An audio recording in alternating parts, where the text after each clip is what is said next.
Turning now to those nuclear talks with Iran. The deadline for agreeing on at least the outline of a deal is Tuesday. Margaret Brennan is in Lausanne, Switzerland, site of the talks with the latest on how things are going. Margaret, good morning.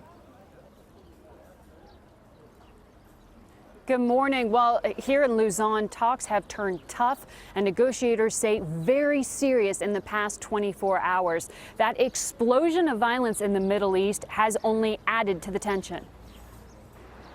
Hanging over the nuclear negotiations is a Middle East in disarray, where an extraordinary dynamic is unfolding. The U.S. and Iran are working both alongside and against each other in several conflicts.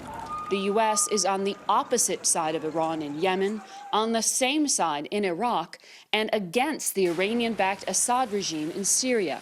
It's really about what would make countries in the region safer. State Department spokeswoman Marie Harf said preventing Iran from building a bomb will contain at least part of the threat they pose.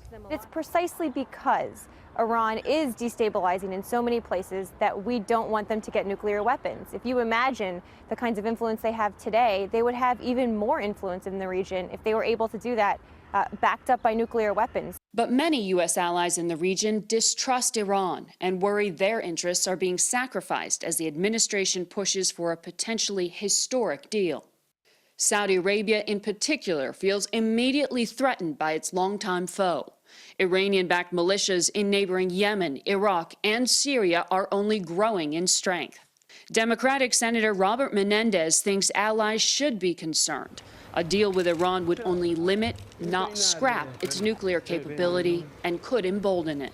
What we will have done is bought time, but not stopped Iran's march towards nuclear weapons, and a future president and the world will face a potentially nuclear-armed Iran, and that is not in the national interest or security of the United States or our allies.